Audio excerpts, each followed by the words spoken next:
Assalamualaikum warahmatullahi wabarakatuh. Shalom, Om Swastiastu, Namo Buddhaya, dan salam kebajikan untuk kita semua.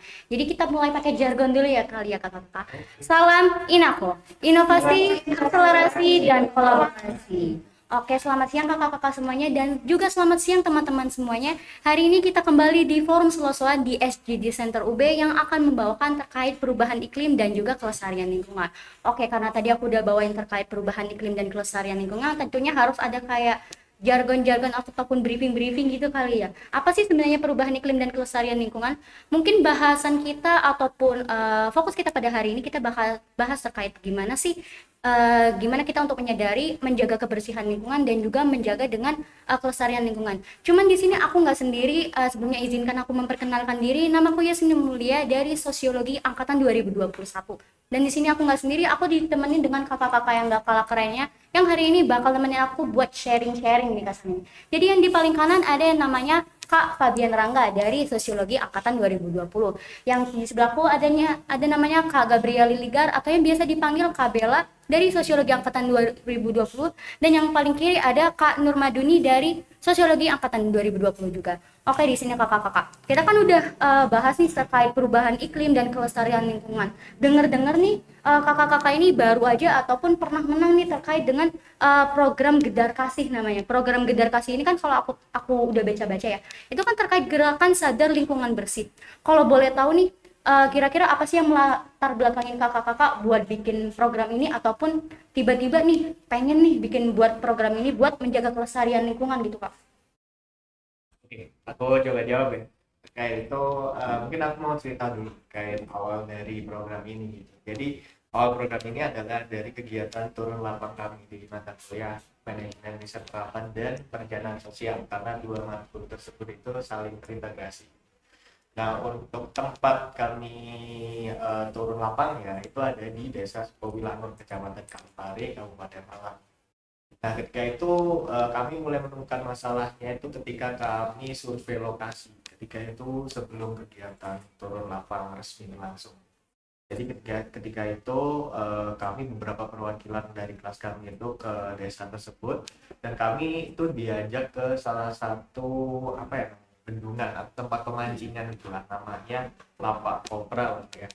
Itu ketika itu kami ke situ dan yang kami lihat adalah bukan sebuah tempat pemancingan yang bersih, tapi merupakan tempat pemancingan yang sangat sangat sangat kotor sekali.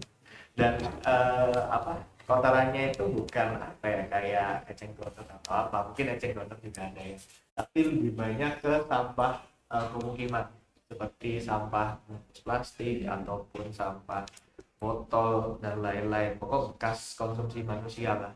Dan itu yang mulai apa ya bibit menggerakkan kami itu untuk bikin program ini karena sebenarnya kami dulu masih belum langsung tertuju di program itu gitu karena masih dalam tahap pertimbangan, tapi setelah kami mendapat materi kuliah di mata kuliah MAT dan perencanaan sosial itu kami mulai yakin bahwa salah satu masalah yang diakui pemerintah desa saat itu masalah paling besar dari desa tersebut adalah masalah sampah. Dan ketika kami melakukan sesi fokus group discussion atau FGD, kami menemukan bahwa sampah yang ada di wilayah tersebut atau di lapak komunal tersebut itu bukan sampah dari desa Sukowilangun, tapi itu sampah bawaan dari bendungan Sengurung yang ada di dekat bendungan Karangkates. Jadi karena emang mungkin bendungan airnya mengalir dan pada akhirnya ngendep di situ gitu. Dan sampahnya benar-benar ngendep di pinggiran-pinggiran wisata-wisata yang dikelola desa.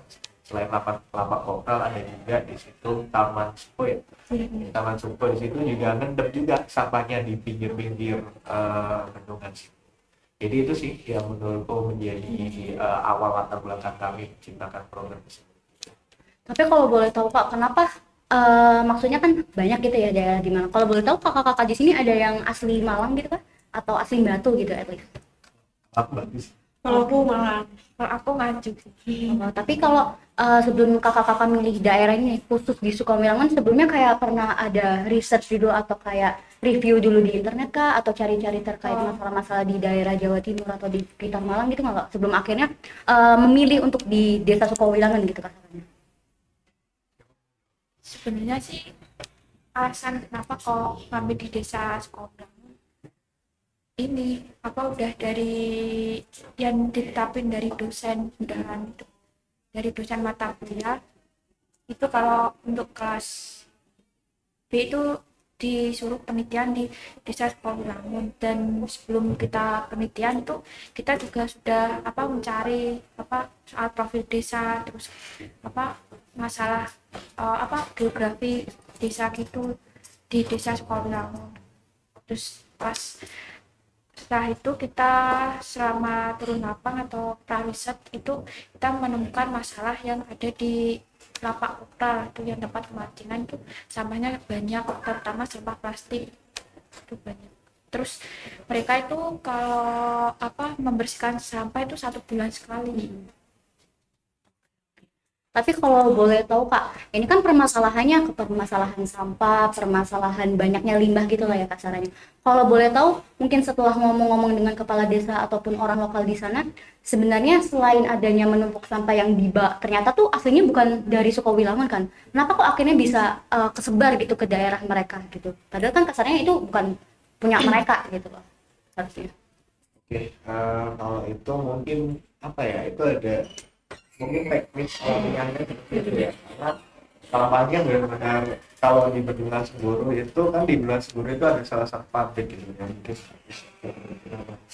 pabrik itu juga di beberapa karya-karya jurnalis, pabrik itu adalah pabrik yang mengimpor sampah mancanegara ke Indonesia. Jadi kayak misalnya Indonesia ini adalah negara dunia ketiga yang menampung sampah-sampah dari negara barat, dan pabrik itu adalah salah satu penampung sampah tersebut. Pada akhirnya mungkin pabrik tersebut sampahnya meluber masuk ke Bendungan Semburu dan pada akhirnya mengalir juga ke bendungan-bendungan lain, karena emang di Bendungan Karangkates pun di wilayah yang lain juga beberapa wilayahnya itu kayak yang ngendep sampah juga gitu loh. Jadi sampahnya itu bukan kayak, kalian jangan bayangin ada bendungan nih terus sampahnya full satu bendungan. Enggak, sampahnya itu cuma di pinggiran aja. Karena emang cekungannya di situ gitu loh. Jadi kayak benar-benar mungkin nyantol-nyantol ke rumput-rumput pinggirnya itu, sehingga emang sampahnya itu ada di pinggiran. Gue sedikit nambahin kali ya. Sebenarnya fokus kita memang awalnya hanya di perairan Lapak Kopral aja. Tapi setelah terjadi beberapa pertimbangan dan melihat bagaimana kondisi di desa tersebut, dan setelah hasil dari FGD sama pihak aparat desa, ternyata sebenarnya permasalahan sampah ini itu sudah menjadi masalah utama gitu di desa itu, baik di perairannya maupun di daratannya gitu. Jadi di situ kita juga ada perombakan akhirnya, yang awalnya kita sudah fokus hanya di pesisir aja, kita sudah ngerangkai semuanya lah ya, kita memproyeksikan semuanya untuk gimana sih mengentaskan masalah ini di pesisir, dan memang itu cukup berat. Dan sebagai kapasitas kita dengan jurusan sosiologi ya basicnya, itu kita tidak bisa menyelesaikan itu sendiri gitu, yang mana kita memang harus berkolaborasi dengan jurusan-jurusan yang lain gitu ya, untuk menangani kasus yang di pesisir di Lapak Kopral itu. Karena kan itu sebenarnya bukan sampah dari masyarakat ya, karena itu kan dalam artian pemberhentian sampah terakhir itu ya ada di situ gitu. Nah setelah ini ternyata permasalahan sampah ini menjadi permasalahan yang utama di desa itu ya, itu menjadi sebuah urgensi juga gitu bagi kita, semakin menguatkan kita juga bahwa memang permasalahan ini juga yang sudah dirasakan oleh aparat pemerintah dan juga masyarakat desa gitu. Karena juga masyarakat di sana mungkin di sana kan ada beberapa dusun ya, memang salah satu dusun yang di sana itu memang sudah direspon oleh Karang Tarunanya terkait sampah ini memang sudah bersih, tapi kan ada sisa sekitar 3 dusun ya yang belum selesai gitu dengan masalah sampah ini, sehingga memang titik tersulit dari masyarakat di sana kan selain dari sumber dayanya juga, terus kemudian bagaimana cara mengelola sampah kan banyak ya, anorganik, organik itu kan memang harus diolah dengan baik, seperti itu sih mungkin. Mungkin kan nambahin dulu. Mungkin ini juga masyarakat di sana tuh juga mengharapkan kalau ada fasilitas tempat pembuangan sampah gitu yang terpadu di sekitar rumah mereka gitu, kayak yang di kota-kota sini. Nanti mereka itu juga mengharapkan ada iuran sampah gitu buat apa membuang sampah gitu, masyarakat Kabupaten. Oke, aku sedikit highlight terkait masalah kolaborasi gitu ya dengan banyak pihak. kita kan sebagai mahasiswa sosiologi berarti kan kebanyakan dianalisa ataupun akhirnya lebih kepada bagaimana pemberian solusi, tapi mungkin kita ada basic-basic lain yang nggak bisa kita tutupi gitu ya. Kalau dari kakak-kakak sendiri pun melihat kemarin setelah FGD, setelah ngomong-ngomong dengan warga, mereka tuh punya solusi apa aja sih yang akhirnya sekiranya bisa gitu loh untuk mengatasi permasalahan sampah ini kalau dari hasil diskusi itu. Kalau dari hasil diskusi ya, aku mau cerita sedikit. Ketika FGD itu karena benar-benar apa ya, deadlock banget. Pemerintah desa dan masyarakat desa itu benar-benar nggak punya solusi terkait sampah ini karena emang sampahnya sangat banyak sekali. Di Sukawulang itu ada 4 dusun dan hanya 1 dusun yang ada masalah. Jadi hanya dusun itu aja gitu yang dalam tanda kutip bersih dari sampah. Namun 3 dusun lain itu terletak di beberapa wilayah 3 dusun itu ada di pinggiran bendungan itu, sehingga sama aja mereka dapat sampahnya juga gitu. Jadi ketika kami FGD di situ benar-benar bahkan pemerintah desa itu tanya gini ke kami, kalian sebagai teman-teman yang kuliah punya solusi apa? Dan kami posisi di sini adalah untuk membuat perencanaan sosial. Jadi dalam itu kita buatkan skema untuk perencanaan sosial untuk desa tersebut. Kalaupun emang desa tersebut mau melakukan hal tersebut ya. Tapi standing posisi kami mahasiswa ketika itu adalah kami memang ingin melaksanakan tugas untuk membuat perencanaan sosial terkait permasalahan sampah pesisir dan pemukiman di desa Sukawulang. Ya mungkin sedikit nambahin juga ya terkait kasus ini juga tuh kenapa warga ini memang kita simpulkan bahwa mereka memang tidak punya solusi atas semua ini maupun mitigasi untuk hal ini. Dilihat aja dari aktivitas warga aja dalam mengelola sampah yang anorganik, itu aja mereka langsung membakar gitu. Padahal kan itu akan menimbulkan polusi lagi gitu, dan apa ya, akan polanya itu akan terus berputar seperti itu dan akan menambah masalah seperti itu. Jadi memang dari pihak desa sebenarnya kayak ya gimana ya, mereka udah pasrah aja kayak ya udah memang keadaannya memang sudah seperti ini gitu. Tapi kan ya balik lagi kita kapasitas kita kan memang hanya sebagai perencana sosial saja, bukan sebagai eksekutor nantinya seperti itu. Tapi kalau boleh tahu Pak, kalau misal dari sharing-sharing dengan warga desa atau apa, permasalahan sampah ini udah dari lama sekitar tahun berapa gitu ya Kak? Soalnya kan tadi disebutkan udah lama, udah menjadi sebuah urgensi gitu katanya. Kalau untuk tahun pastinya itu pemerintah desa ketika itu tidak menyebutkan kapan. Tapi yang mereka sebutkan adalah emang masalah sampah ini adalah masalah yang satu besar, dua mereka belum bisa atasi. Jadi untuk kapannya kemungkinan masih belum tahu terhadap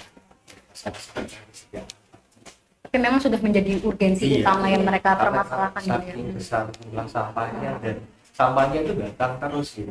Ketika kami tanya ke pengelola lapak kotor atau pengelola kamar suburnya, mereka sebenarnya udah bersih ketika bendungan itu kan bisa surut.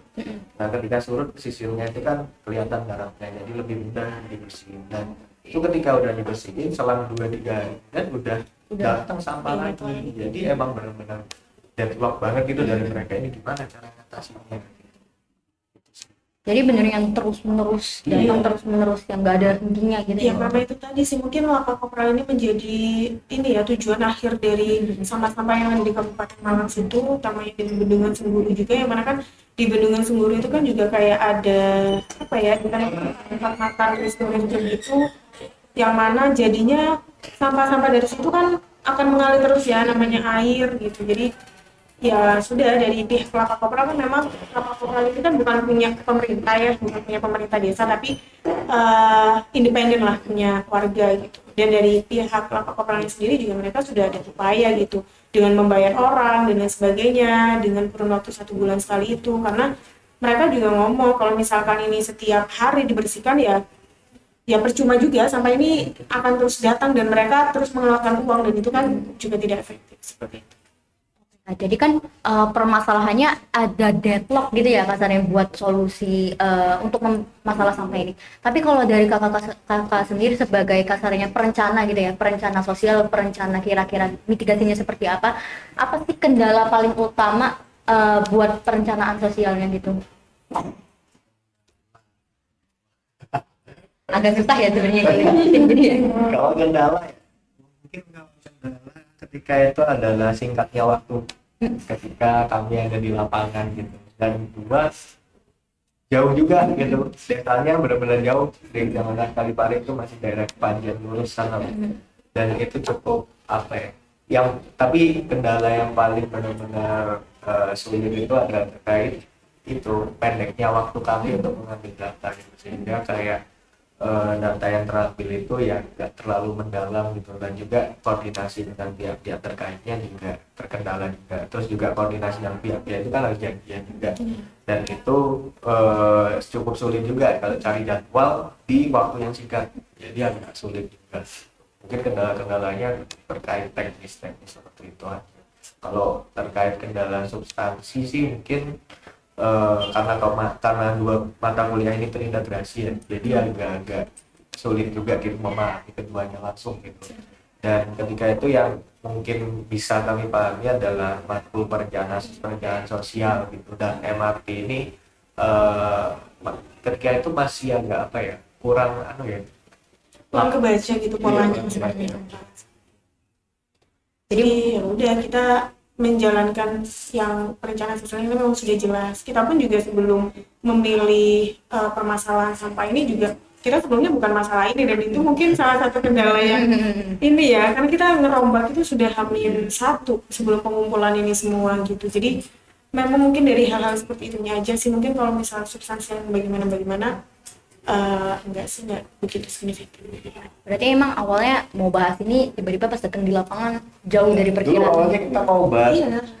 Tentang manajemen kelembagaan waktu dulu awalnya, Dengan kelembagaan itu kok komunitas singkong ya. komunitas Singkong Jaya, kelompok wanita pengusaha komunitas Singkong Jaya. Kan awalnya itu soal apa, pengembangan digitalisasi ekonomi. Terus akhirnya setelah kita turun lapak, kita turun lab itu kita menemukan ada masalah lingkungan ternyata, soal apa, sampah yang ada di lapak kopral. Karena waktu itu juga tuh yang terkait komunitas singkong ini tuh sudah banyak sekali gitu yang mau mengkaji ya. Jadi kayak kalau kita mau masuk, kayak sebuah keunikan di situ itu kita rasa sudah tidak ada, karena sudah terlalu banyak orang yang mau mengkaji, sudah terlalu banyak orang yang mau terjun di dalam untuk mengurusi masalah-masalah yang di situ ya. Jadi ya sudah, daripada kita nanti ada kendala-kendala, belum lagi kita nanti kan di ini dulu ya, dicek sama dosen, daripada bentrok dan lain sebagainya, akhirnya kita memutuskan ya sampai itu tadi. Oke. Tadi pun kalau memang sudah disebutkan kan berarti mengutamakan kolaborasi, mengutamakan komunikasi, dan juga mengutamakan bagaimana mitigasi gitu ya. Dari sini tuh aku juga kepo.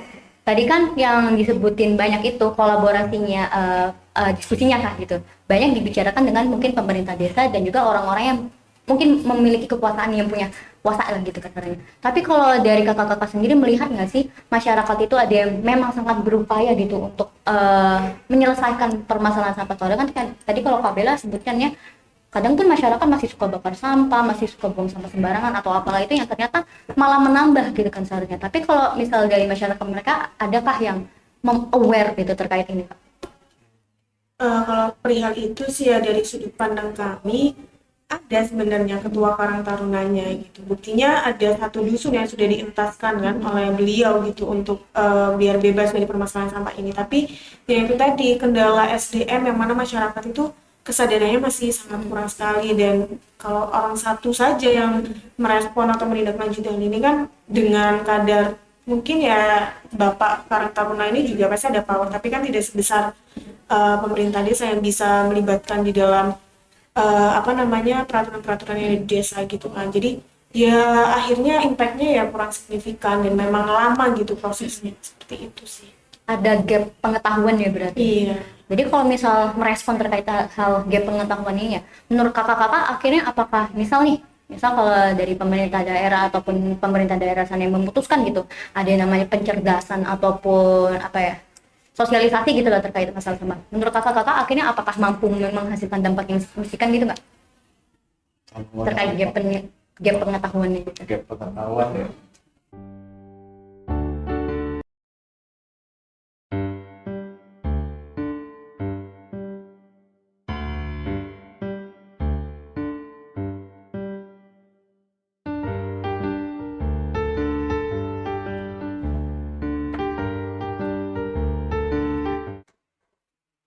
Oke, kalau aku mau coba jawab ya, kalau terkait pengetahuan masyarakat itu tadi, mungkin karena ini masalah sampah yang sangat besar ya, gitu ya. Jadi kalau menurut sudut pandang kami, sosialisasi saja mungkin kurang cukup gitu. Karena yang kami butuhkan, yang dibutuhkan untuk mengatasi masalah tersebut adalah aksinya. Gitu.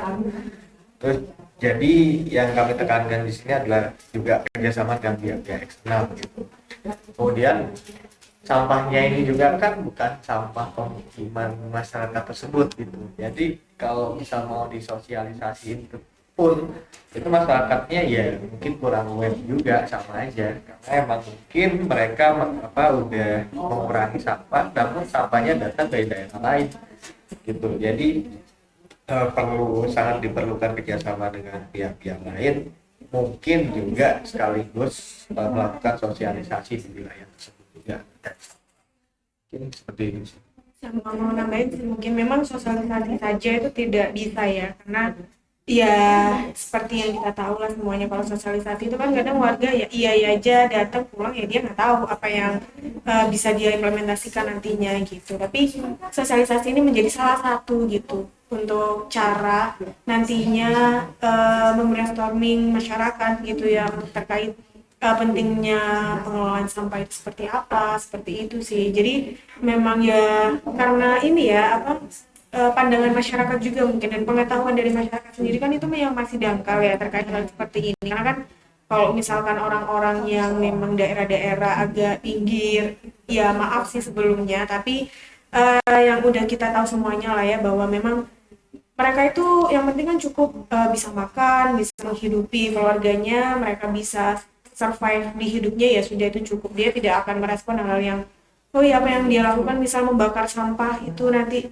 dampaknya seperti apa, kan itu juga tidak menjadi titik berat mereka seperti itu mungkin. Jadi memang dia sosialisasi itu memang tidak menjadi salah satunya tapi menjadi salah satu instrumen lah ya untuk nantinya membrainstorming masyarakat ini menjadi paham gitu pentingnya mengelola sampah seperti apa, meskipun memang sampah dari pesisir itu bukan dari sampah mereka, tapi at least dia bisa mengelola misal sampah organik itu seperti apa gitu, terus sampah B3 nanti juga disalurkannya bagaimana, seperti itu sih mungkin. Oke, mendengar tadi. Menambahin juga ya, mungkin selain dari sosialisasi dari pihak luar, itu juga dari kesadaran dari masyarakatnya juga sih harus ditingkatin gitu, biar masyarakat tuh juga sadar gitu akan pentingnya menjaga kebersihan lingkungan.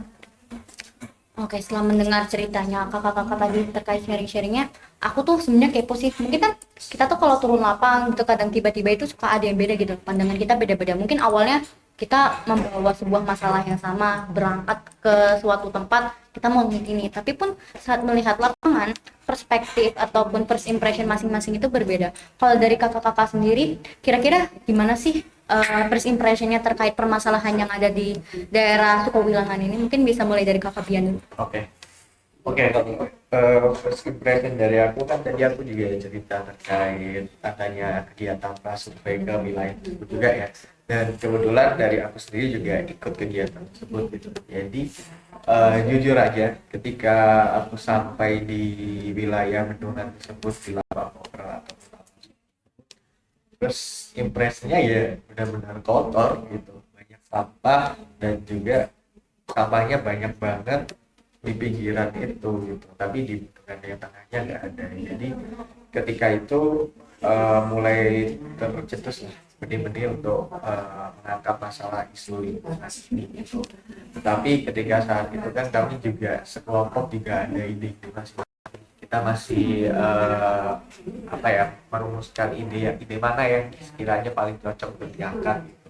Dan ketika itu kami masih pakai ide yang manajemen organisasi itu tadi itu. Jadi tapi setelah berdiskusi dengan dosen, berdiskusi dengan teman-teman yang lain, kami menjadi lebih yakin lagi gitu bahwa isu-isu lingkungan ini adalah yang mungkin patut untuk diangkat gitu di perencanaan nasional. Mungkin seperti itu.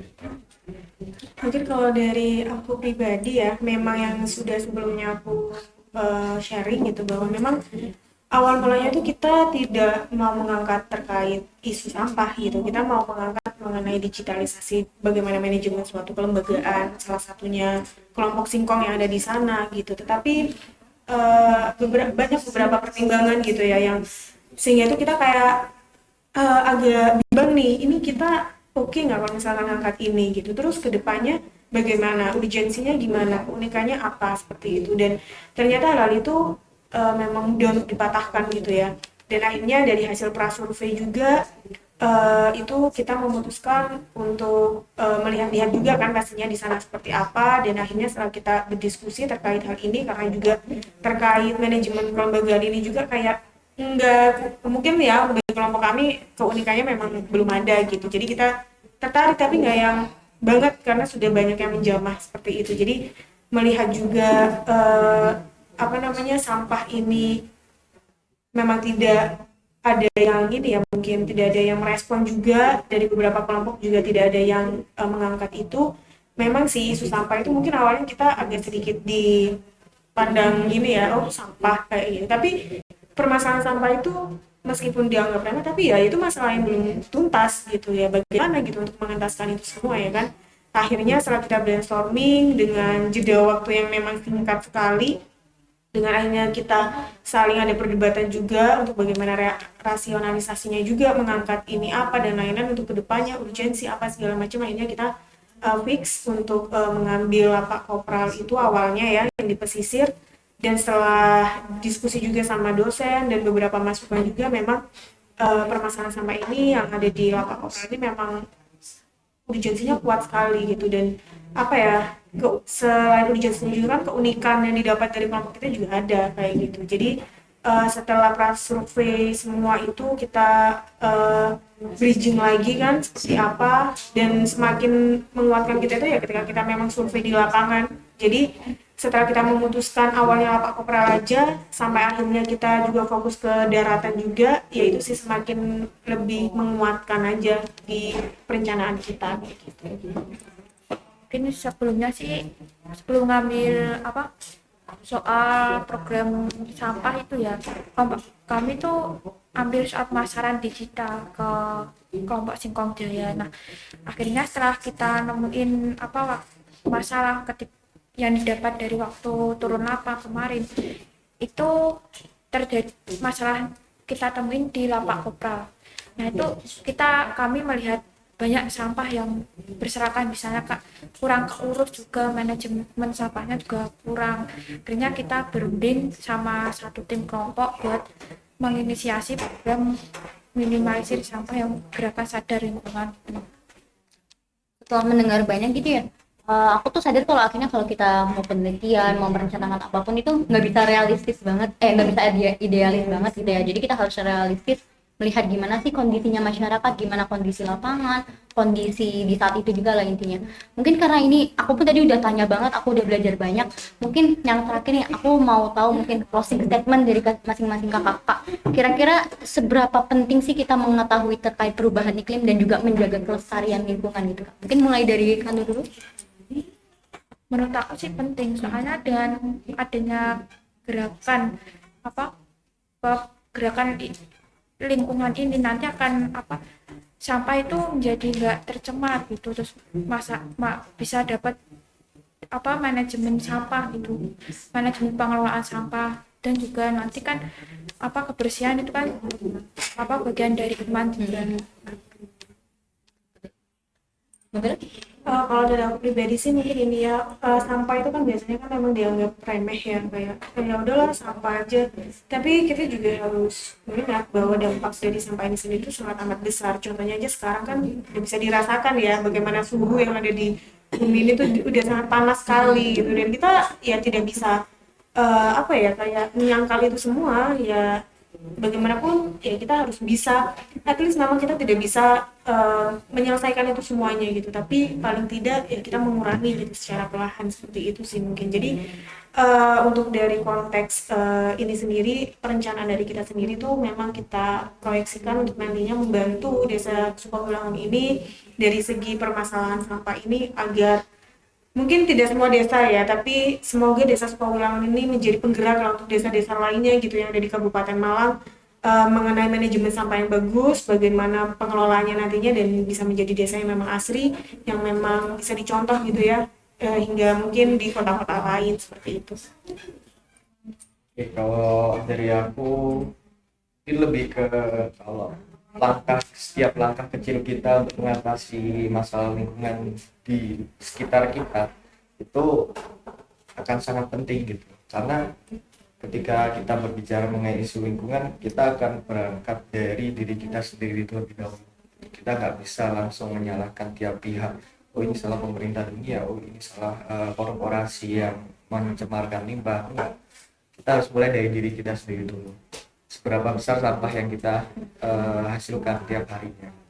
Kalau kita bisa mengurangi itu, dan kesadaran kecil ini dimiliki oleh setiap orang dan banyak orang, maka kesadaran ini akan jadi kesadaran secara kolektif gitu. Dan kesadaran kolektif ini akan ya memicu apa ya, gerakan kolektif secara juga gitu untuk mengatasi masalah sampah ini. Jadi untuk masalah lingkungan apapun, yaitu terkait sampah atau mungkin terkait hemat energi dan lain-lain, setiap masalah isu lingkungan itu harus dimulai dari diri kita sendiri.